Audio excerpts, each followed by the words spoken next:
Jelajahi cara baru mendapatkan informasi. Download Metro TV Extend sekarang. Selamat malam pemirsa. 8 butir kerjasama berhasil ditandatangani Presiden Joko Widodo dan Presiden Xi Jinping akhir Juli lalu di Chengdu, Tiongkok. 8 butir kerjasama ini adalah bukti muhibah Presiden Jokowi ke Tiongkok membuahkan hasil. Presiden Jokowi menyebut muhibah ke Tiongkok kali ini sekaligus dalam rangka memperingati 10 tahun hubungan Indonesia dengan Tiongkok. Dari 8 butir kerjasama Indonesia-Tiongkok itu ada 2 sorotan besar di mata publik, yaitu kerjasama bidang kesehatan dan kerjasama ibu kota baru atau IKN. Benarkah kerjasama kesehatan akan membuka keran berdirinya rumah sakit Tiongkok di Indonesia? Dan benarkah Tiongkok siap membiayai IKN? Pemirsa, inilah Economic Challenges pada malam ini bersama saya Leonard Samosir. Kian mesra ke Cina, untungnya apa?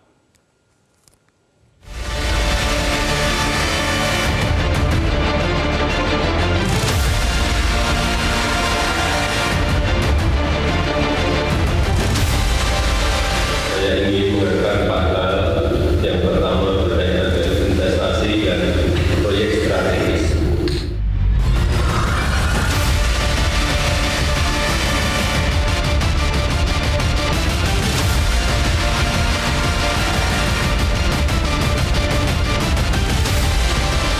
Presiden mengundang investasi RRT dalam pembangunan IKN.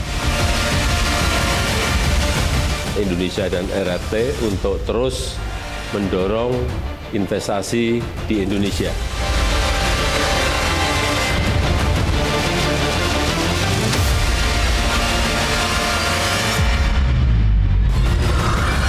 Sudah dibohongi berkali-kali karena RRC China ini punya ambisi teritorial. Dan pemirsa, malam ini telah hadir 4 orang narasumber untuk membahas topik Economic Challenges malam ini. 3 orang hadir di studio Metro TV. Yang pertama dari paling kiri saya adalah Ekonom Indef, Eko Listianto. Mas Eko, selamat malam. Ya, selamat malam Mas Leo. Kemudian juga telah hadir mantan diplomat dari Kementerian Luar Negeri, Ple Priyatna. Pak Ple, selamat malam. Selamat malam, Mas. Juga telah hadir bersama kita anggota Komisi 11 dari fraksi PDIP, Hendrawan Supratikno. Prof. Hendrawan, selamat malam. Selamat malam. Dan juga telah hadir bersama kita lewat sambungan telekonferensi Profesor Didi Rahbini, Guru Besar Ekonomi. Prof. Didik sudah bersama kita? Selamat malam ya. Baik, selamat malam Prof. Didi. Sebelum kita memulai dialog ini, kita akan melihat dulu tayangan berikut ini.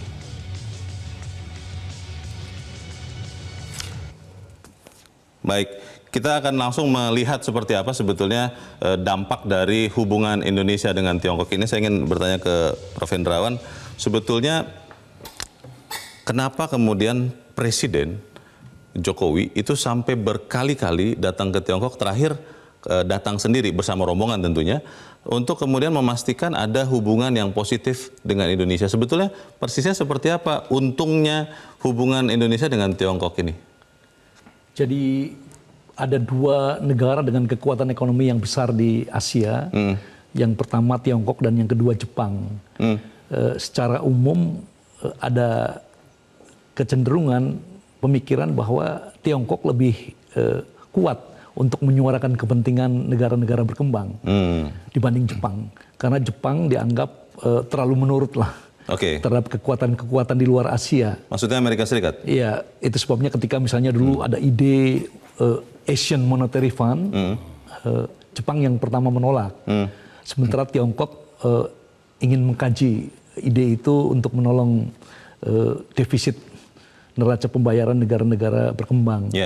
Selain tentu saja faktor-faktor lain yang sudah biasa dibicarakan. Ini pasar terbesar untuk dunia bahkan. Prof. Hendrawan, kalau ada yang mengatakan bahwa sebetulnya dari sekian kesepakatan, dari sekian MOU yang sudah ditandatangani, nomor satunya adalah mengedepankan kerjasama untuk membangun IKN, Setuju. Ibu Kota Nusantara. Itu betul apa tidak? Ya, saya kira di tengah-tengah kondisi sekarang kan desakan yang paling kentara adalah bagaimana mendatangkan investasi untuk membangun IKN. Sudah ada undang-undangnya, sudah ada roadmap-nya. Bahkan Presiden kembali mengulang bahwa optimis perayaan 17 Agustus akan dirayakan di IKN. Ibu Kota Nusantara. Tahun depan kan ya, bukan tahun ini? Tahun depan. Ya. Jadi itu artinya harus dikebut lah. Ini nggak bisa ditunda-tunda lagi. Itu sebabnya kehadiran investasi mutlak lah. baik. Saya ingin ke Prof. Didi. Prof. Didi, kalau kita lihat sebetulnya kan sudah berkali-kali ya Presiden Joko Widodo memasarkan IKN, bukan hanya ke Tiongkok tentunya. Tapi kalau kunjungan yang terakhir Anda lihat apakah benar-benar efektif untuk menarik investor dari Tiongkok membangun IKN atau seperti apa kalau Anda lihat, Prof. Didi? Sebenarnya memang kalau dalam investasi dan perdagangan ya, hubungan Indonesia dengan Tiongkok itu relatif cepat ya pertumbuhannya. Ya. Tapi secara geoekonomi dan geopolitik itu sensitif ya, sensitif di dalam negeri, termasuk sensitif di luar negeri. Ya. Nah, secara geopolitik dan geoekonomi ya, itu terlihat bahwa Indonesia dari feeling ya, kecenderungan ke Cina itu sangat kuat sehingga itu seperti berbalik dari pemerintahan Soeharto ke Amerika dan pemerintahan Jokowi ke Cina. Kesannya begitu ya? Sudah mulai ada pivoting begitu ya, Prof. Didi ya? Seharusnya ada posisi yang bebas ya, bebas aktif politik luar negeri kita. Dan sudah diteliti di Lowy Institute dan beberapa institusi lain, Indonesia memang sekarang ini condong ke Cina. Tiongkok. Sementara Singapura itu balance ya, sedikit ke Amerika, Vietnam balance ya, Thailand begitu juga. Ini sama dengan Laos dan Kamboja posisinya. Jadi posisi Indonesia itu sama dengan Laos dan Kamboja. Itu sebetulnya merugikan atau bagus untuk Indonesia sebetulnya, Prof. Didi? Yang terbaik sesuai dengan posisi undang-undang harus bebas aktif ya. Posisinya itu harus seimbang. Dan memang ada 3 kekuatan besar yang mempengaruhi sejarah ekonomi Indonesia. Yang pertama Amerika ya, itu undang-undang dan segala macam ekonomi, perbaikan sistem pajak, sekolah ke luar negeri dan lain-lain itu Amerika. Kemudian Jepang ya, mobil-mobil segala macam, dan sekarang Cina. Menurut saya semua kekuatan itu ada dan harus dipelihara dalam posisi yang bebas aktif. Kalau enggak ya jadi ini aja kayak blok-blok aja ya. Prof. Didi, kalau kita bicara NATO, seperti ke ini ya, kan kita tidak pada posisi itu karena itu dalam negeri juga kritis ya. Prof. Didi, kereta cepat Jakarta-Bandung itu kan banyak pembengkakan biaya ya. Lalu kita lihat juga ada permintaan untuk jaminan APBN. Anda lihat nanti diambil alih seperti kasus di Sri Lanka, di Afrika. Itu kan itu kata Faisal Basri sampai kiamat tidak akan pernah lunas itu. Sampai jadi kiamat. Anda lihat ada ancaman jebakan hutang itu ya, Prof. Didi? Macet dan akan diambil alih itu jadi sensitif. Baik. Jadi masuk ke dalam kerjasama dengan Cina itu gampang. Sedikit 1 menit lagi. Masuk ke dalam kerjasama Cina ini gampang, tapi begitu masuk ke dalam itu membelit ya seperti ular. Nah itu harus diperhatikan ya. Kalau ke Jepang itu sulit di depan, tapi ke belakangnya relatif mudah. Itu harus diperhatikan seperti itu. Ya, silakan. Memang negara pengutang posisi tawarnya selalu lemah. Dengan negara manapun posisi tawarnya lemah. Itu sebabnya tidak perlu terkejut kalau misalnya nanti tadi yang dikatakan oleh Profesor Didi, kita akan terjebak dalam the debt trap tadi. Jebakan utang itu benar ada, Anda lihat? Jebakan utang Tiongkok? Potensi untuk itu selalu ada, ya bukan hanya dengan Tiongkok, dengan negara manapun. Karena memang yang lemah selalu wajib menderita lah. Jadi Indonesia lebih lemah? Lemah dong posisinya. Kalau begitu Pak Priyatna, benar tidak yang diduga oleh Prof. Didi tadi bahwa sekarang ini mulai swing? Kalau tadinya di zaman Orde Baru Indonesia heavy ke Amerika Serikat, sekarang jadi heavy ke Tiongkok, walaupun mungkin juga bisa swing juga di tengah jalan. Anda lihatnya seperti apa? Ya, memang saya langsung menanggapi pandangan Profesor Didi ya, bahwa itu memang riset dari Lowy di Australia, di Melbourne, yang mengatakan bahwa Indonesia saat ini banyak terpengaruh condong ke Cina, 60% lah, dan 40%-nya ke Amerika Serikat. Bagi saya pertanyaannya apa yang salah? Itu adalah hal yang biasa dalam diplomasi ketika satu saat kita masuk untuk mencari peluang yang lebih besar, tentu kita harus menjadi lebih dekat. Karena itu banyak kaitannya, ada keamanan pangan, ada investasi, ada hal lain yang pasar ekspor, pasar impor. Jadi kita melihatnya di sini dalam titik yang komprehensif. Tapi satu lagi dari Lowy tadi yang nyambung ke pendapat bahwa kita condong ke Tiongkok, itu di sisi lain Indonesia dipuji juga di situ bahwa kita ini secara diplomatik punya ruang pengaruh yang lebih tinggi, paling tinggi di ASEAN. Karena kedekatan China, dengan karena kedekatan ini terhadap Tiongkoknya. Ini risetnya Lowy ya. Baik. Jadi kita itu paling tinggi, di bawah kita baru Thailand. Baru Vietnam. Nah, itu juga satu hal yang penting dicatat. Kemudian yang jarang sekali diungkapkan orang bahwa saya tidak sependapat dengan debt trap-nya Sri Lanka. Tidak sependapat. Bahwa itu tidak terjadi di Indonesia. Itu artinya gini, ini bicara Sri Lanka ya. Sri Lanka itu pinjaman dari Cina hanya 10% dari total itu yang harus dibayarkan. Hutang ke Cina 10%, hutang ke Jepang 10%. Pasar komersialnya itu 47% dia pinjam. Pertanyaannya Pak Priyatna, dan nanti saya akan ke Pak Eko, apakah memang kesepakatan contoh kereta cepat Jakarta-Bandung itu kan dari awal dengan yang sekarang terjadi sudah banyak perubahan terjadi. Nah ini apakah memang tetap Indonesia akan dapat untung, tapi kita harus jeda dahulu dan pemirsa tetap bersama kami. Economic Challenges segera kembali.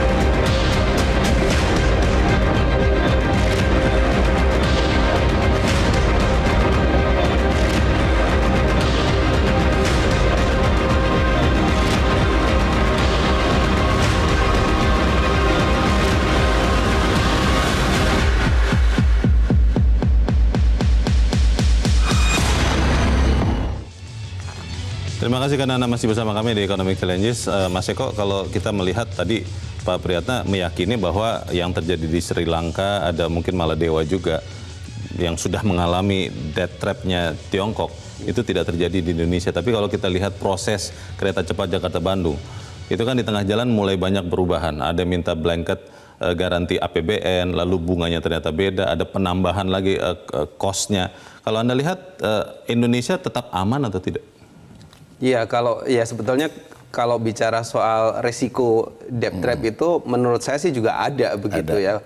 Tapi kalau memang hanya dikanalisasi dalam konteks kereta cepat Jakarta-Bandung, tentu saja potensi ini masih kecil. Tetapi kan kita tahu kalau sejarahnya Sri Lanka itu juga istilahnya sudah terlanjur berhutang, terus kemudian proyeknya digedein begitu ya, bahkan ada bandara yang hanya sekedar mengentertain kepala negaranya begitu, dan kemudian terus-menerus akhirnya berhutang dan sampai pada titik tidak bisa mengembalikan. Nah, kita mungkin belum pada posisi itu, tapi kalau kemudian ya eskalasi dari kerjasama ini tidak hanya kereta cepat, nah ini juga akan berpotensi juga begitu. Nah, indikatornya sebetulnya secara makro ya bisa kita lihat dari tax ratio kita begitu ya. Kalau sekarang kita hanya mampu 10%, padahal negara berkembang itu kalau baru bisa dikatakan sehat atau bisa cukup ideal untuk bisa berkembang begitu ya, untuk bisa menjadi negara maju, mereka paling tidak butuh tax ratio-nya 15%. Jadi kita masih di bawah itu. Nah, kalau terus-terusan hanya 10% tax ratio kita, sementara di sisi lain utang kita juga akseleratif, ya pada akhirnya bisa saja terjadi gitu. Tentu kita nggak menginginkan itu gitu, sehingga ke depan harus dipastikan ya, seiring peningkatan kerjasama dengan negara manapun ya, termasuk dengan China ini, harus juga langsung kelihatan bagaimana kemudian impact ekonominya yang nanti oleh negara itu akan ditarik melalui pajak dan non pajak begitu. Prof Didi, Anda melihatnya seperti apa? Ini memang benar-benar kemungkinan ada jebakan hutang dari Tiongkok ke Indonesia, atau ini memang beda kondisinya dengan Sri Lanka atau negara-negara lain, Prof? Kita kan mempunyai size ekonomi yang besar, ya, beda dengan Sri Lanka. Tadi kita bicara kereta cepat itu project by project. itu punya kemungkinan nggak bisa dibayar. Ketika nggak bisa dibayar, kan pengalihan saham ya seperti hostile takeover.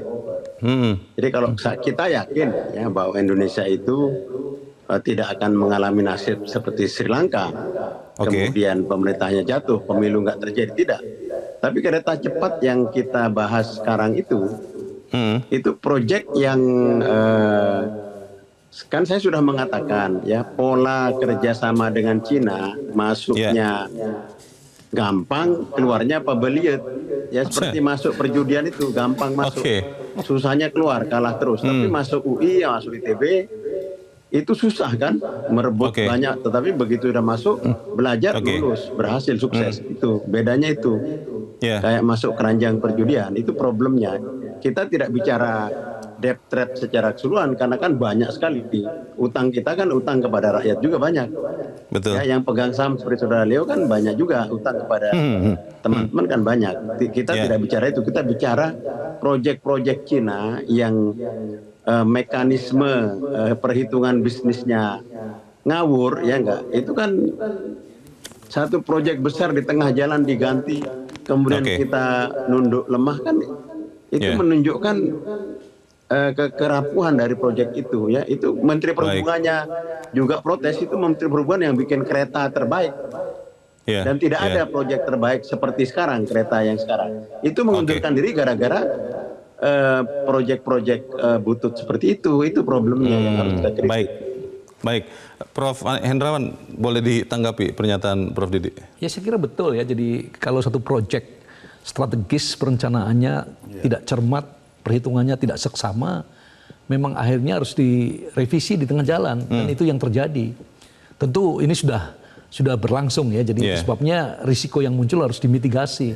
Ya, bagi saya, meskipun ini project to project base ya, tetapi risiko tetap harus kita perhitungkan dengan baik.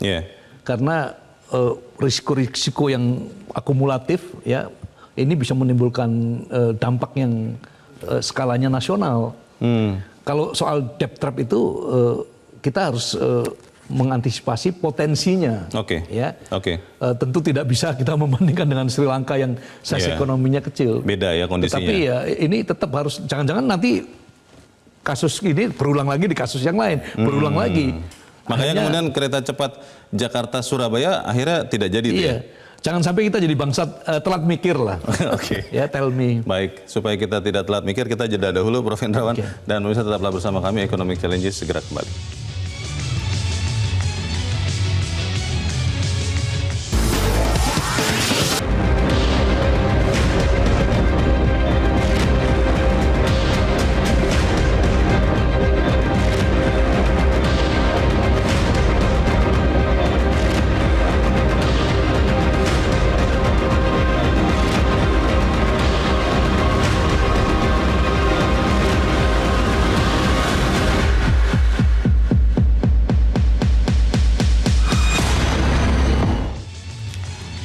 Terima kasih pemirsa, Anda masih bersama kami di Economic Challenges. Kita masih membicarakan kemesraan hubungan Indonesia dengan Tiongkok.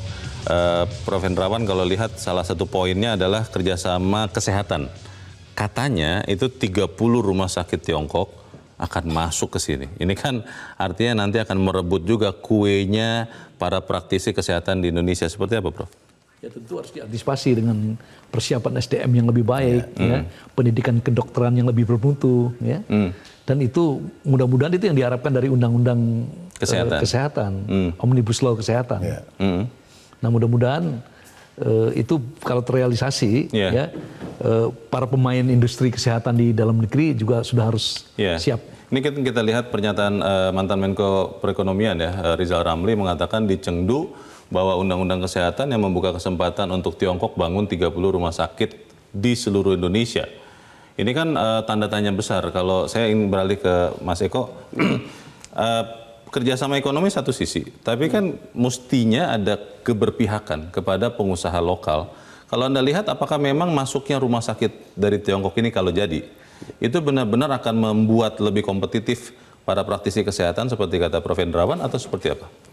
Ya, ya pada prinsipnya sebetulnya ketika ada katakanlah kompetitor, ya biasanya kalau di ekonomi harapannya itu bisa mengangkat ya katakanlah yang lokal juga ikut konvergen ke standar internasionalnya begitu ya. Tapi juga kalau kita lihat karakteristik dari investasi Tiongkok sebetulnya ya bisa saja nanti semuanya, hampir semuanya itu adalah lebih banyak juga didatangkan ahli-ahlinya juga dari sana. Mungkin dokter-dokternya juga begitu. Termasuk tukang kebun kalau misalnya ada taman di rumah sakit itu bisa begitu ya? Bisa saja sampai selevel itu gitu. Karena dan inilah yang perlu kita antisipasi sebetulnya bahwa oke, kalau kemudian ya ini sudah undang-undang sudah disahkan dan kemudian memang nanti diperbolehkan begitu ya ada rumah sakit asing fully kita operational begitu. di Indonesia.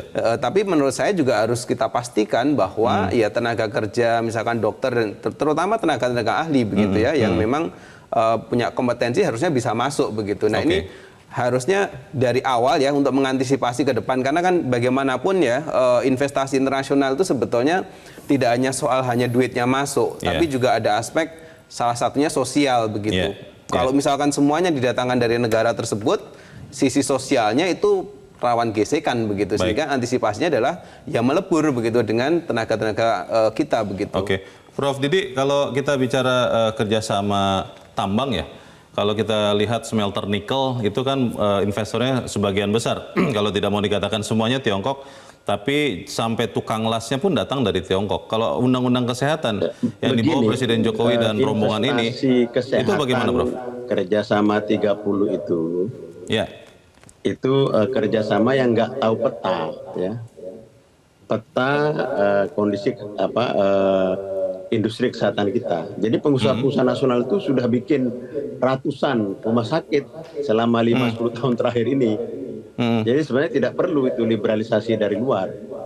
Sekarang sejak reformasi di pasal Amandemen Undang-Undang Dasar kan itu wajib untuk punya jaminan kesehatan dan sekarang sudah pembantu rumah tangga, sopir, ya, tukang becak, tukang andong itu sudah bisa dapat layanan kesehatan yang memadai walaupun berderet-deret menunggu 3 jam 4 jam.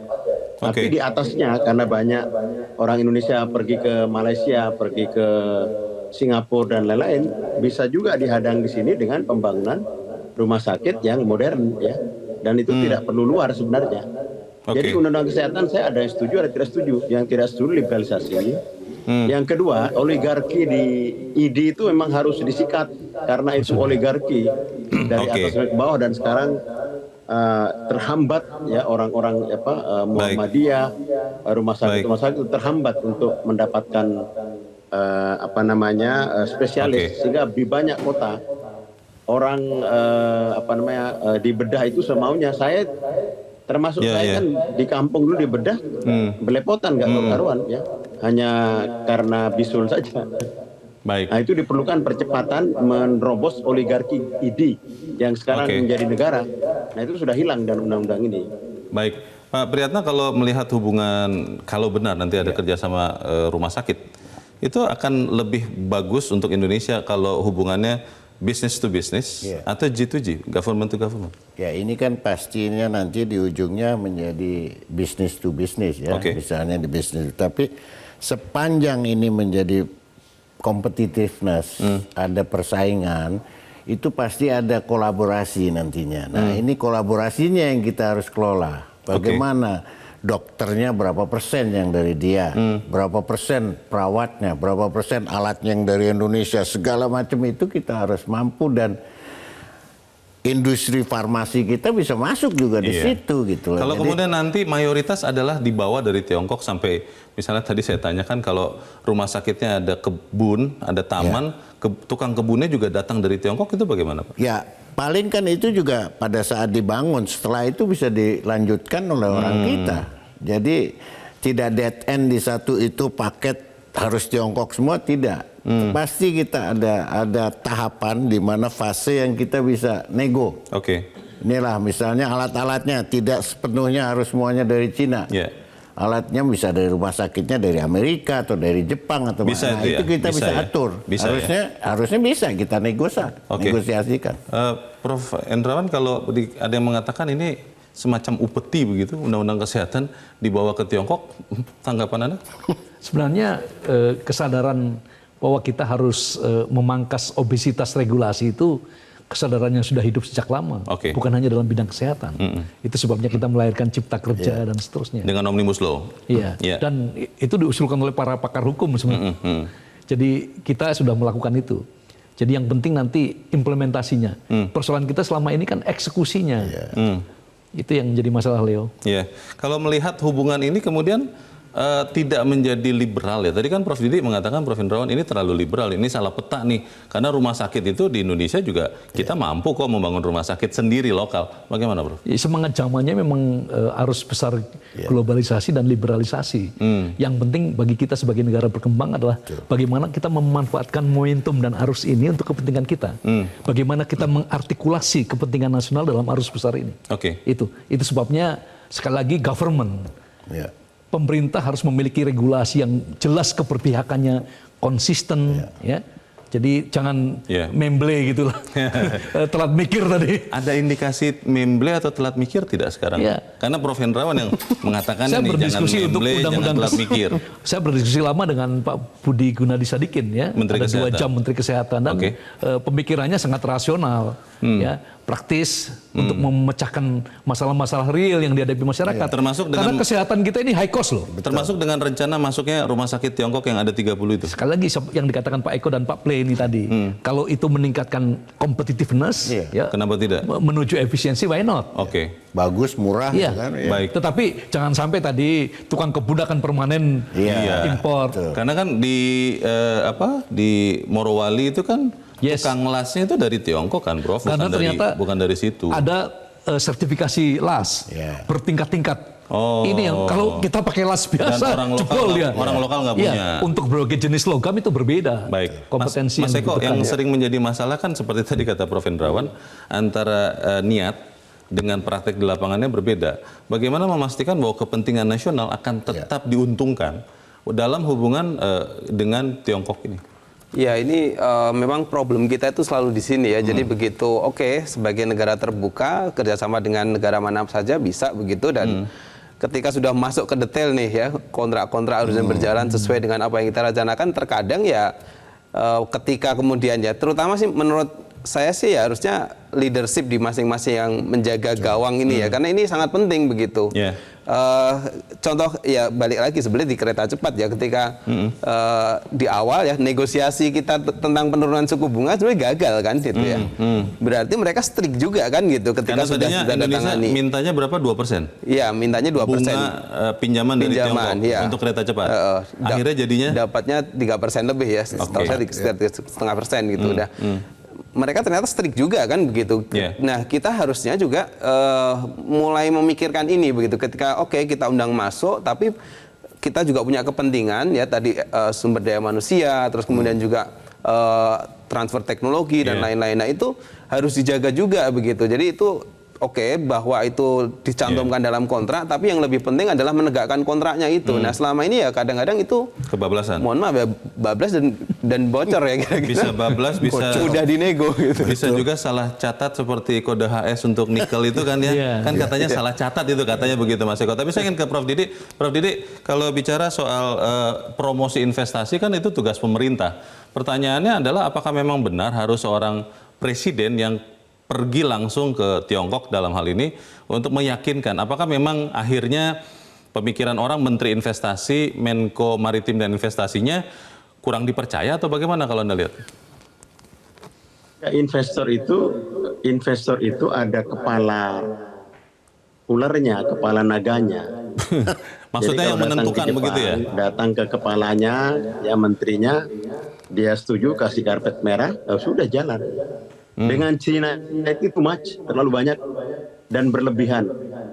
Sehingga dalam konteks geopolitik maupun interest nasional ini menimbulkan pertanyaan-pertanyaan, jadi swing dari Amerika ke Tiongkok ya. Kemudian menimbulkan sentimen-sentimen macam-macam di dalam. Itu menurut saya kurang pas sesuai dengan Undang-Undang Dasar. Kan posisi kita kan bebas aktif itu di tengah ya.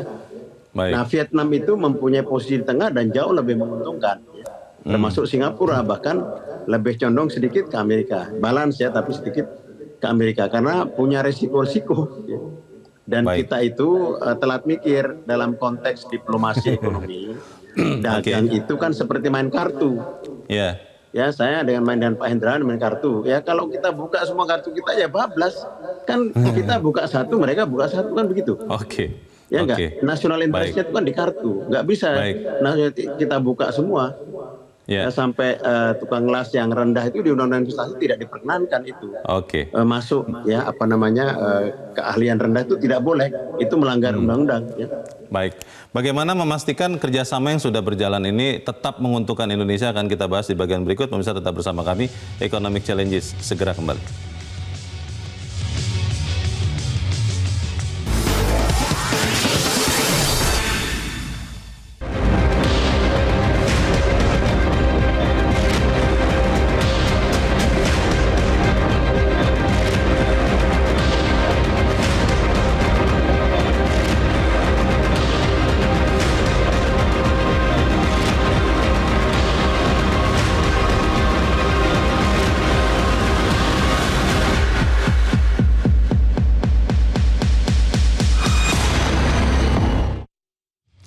Terima kasih Anda masih bersama kami di Economic Challenges dan kita ada di bagian akhir diskusi kita malam ini. Saya ingin langsung ke Prof. Didi dulu. Prof. Didi, kalau Anda lihat ini kan sudah terjadi ya, ada hubungan kerjasama yang terakhir. Ada sekian kerjasama, ada 175 triliun kalau tidak salah nilainya yang dibawa. Bagaimana memastikan bahwa kalau pinjam bahasa anak muda sekarang, Prof. Didi, Indonesia harus menang banyak daripada Tiongkok. Bagaimana, Prof? Itu kan MOU ya, baru perjanjian awal ya. Maka itu screening ya, seleksi yang ketat. Ya seperti kita memilih benih lah, benih yang kurang bagus dibuang ya. Seperti kereta cepat ini benih yang tidak bagus, semestinya dibuang, tapi sudah terlanjur tumbuh ya kerdil begitu ya. Jadi menurut saya statement umum bahwa masuk ke dalam kerjasama Cina itu mudah dan sembrono harus kita bikin seleksi yang sangat ketat. Ya, seperti contoh mulai dengan rumah sakit. Untuk apa mulai? Ya, 5 tahun ini pengusaha Indonesia ratusan bikin, jauh lebih banyak dari 30 itu.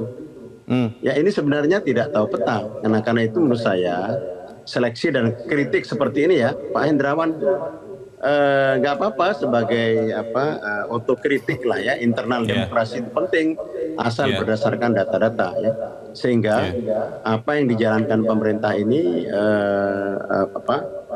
berjalan dengan bagus ya, tidak merugikan ya. Kita sudah punya sumber daya banyak dulu, minyak, kemudian hutan, nggak jadi apa-apa. Pendapatan tetap 4.000 dari dulu, cuman naik dari 3.500 ke 4.500 hampir 10 tahun ini.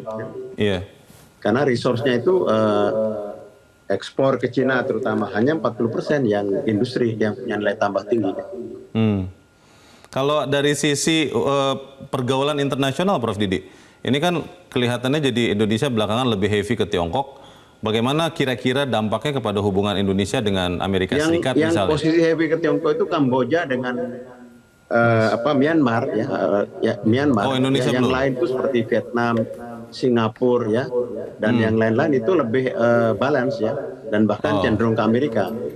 Karena rasionalitasnya lebih kuat ya, ketimbang dengan Tiongkok yang rasionalitas pemerintahnya itu ada di kaki ya. Jadi itu kan susah, itu kan kerajaan, tetapi dengan sistem ekonomi yang kencang ya, pada saat tertentu itu akan pecah ya, dan menimbulkan risiko yang besar. Belum tentu pemerintahan seperti itu bertahan lama. Seperti Rusia kan pecah juga ya. Terima kasih Prof. Didi mencerahkan kami. Pak Play, kalau melihat dari sisi hubungan internasional ya, kan Indonesia selalu berprinsip tidak punya musuh dan berteman sebanyak-banyaknya. Apakah di tengah percaturan geopolitik sekarang, kita bicara misalnya Laut Cina Selatan, Indonesia masih bisa bermain aman seperti itu? Atau memang ya yang paling bagus seperti sekarang ini menempel begitu rupa ke Tiongkok? Tidak, jadi artinya kita itu sebetulnya cukup mandiri ya. Kita punya satu posisi bahwasanya mengkapitalisasi diplomasi ini menjadi relevan. menjadi eksis sehari-hari dalam konteks misalnya menjaga keamanan. Menjaga bagaimana membuat kondisi itu kondusif di Laut Cina Selatan. Nah, salah satunya Kemlu itu menyiapkan COC, Code of Conduct. Itu yang sedang diproses dengan Cina. Bagaimana Cina itu dikelola kelakuannya, gampangnya, untuk supaya tidak nyebrang gitu, supaya tidak melewati batas, tidak mengulangi terus beberapa kali insiden itu. Jadi di situ ada tentunya ada sebuah upaya kita mengkapitalisasi segala sesuatunya ini menjadi ada there is a limit buat orang itu gitu loh. Kita juga punya gitu.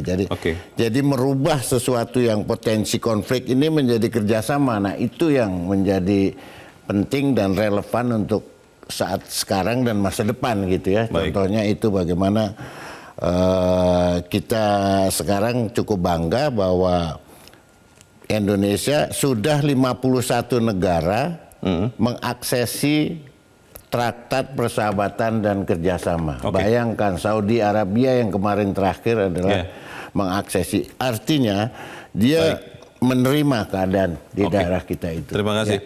Pak Hendrawan, yang sudah terjadi harus diamankan tentunya.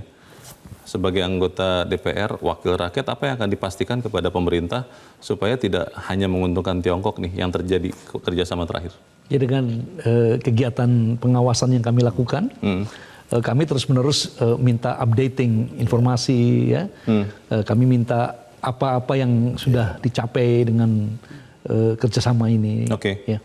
Jadi, tetapi secara umum, Leo, saya melihat bahwa dari segi pertahanan keamanan kita sebenarnya masih dekat dengan Amerika Serikat. Hanya memang dari segi ekonomi mungkin karena aspek kewilayahan, komplementaritas, momentum dan seterusnya. Jadi masih tetap berusaha keseimbangan itu terjadi. Saya kira itu disadari betul lah oleh presiden-presiden Republik Indonesia. Bukan hanya Pak Jokowi, presiden-presiden sebelumnya juga.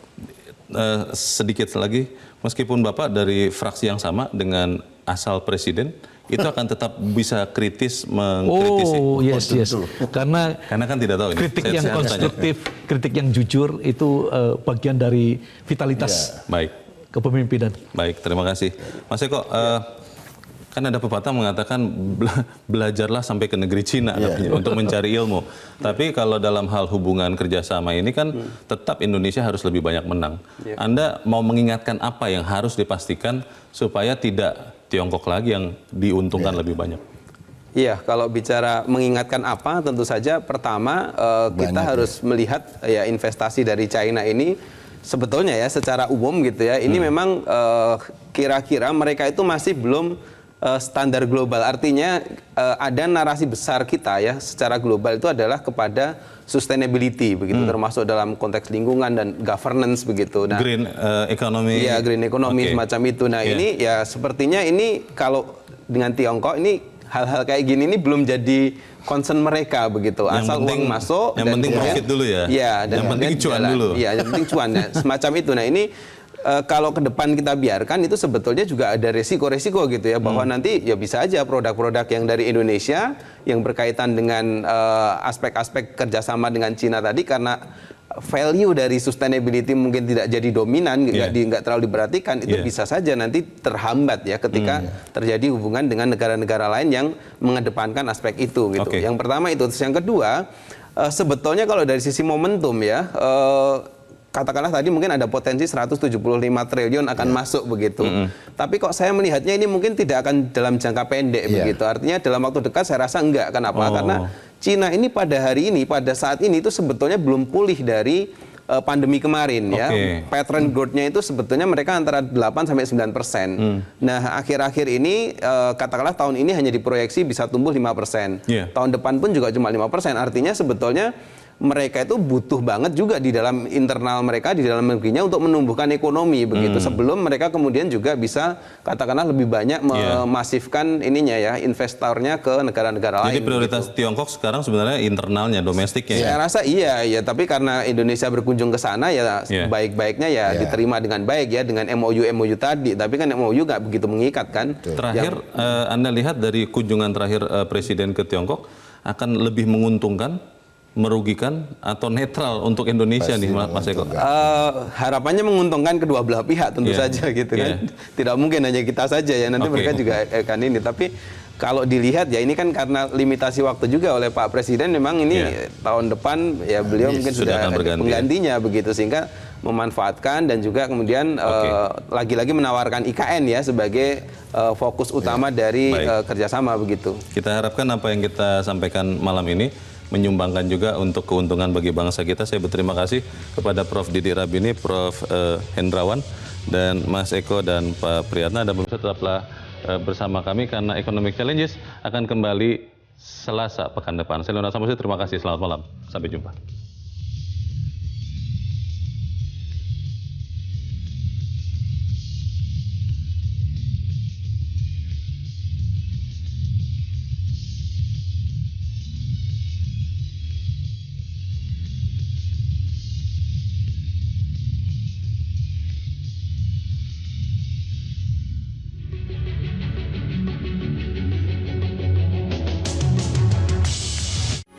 Metro TV.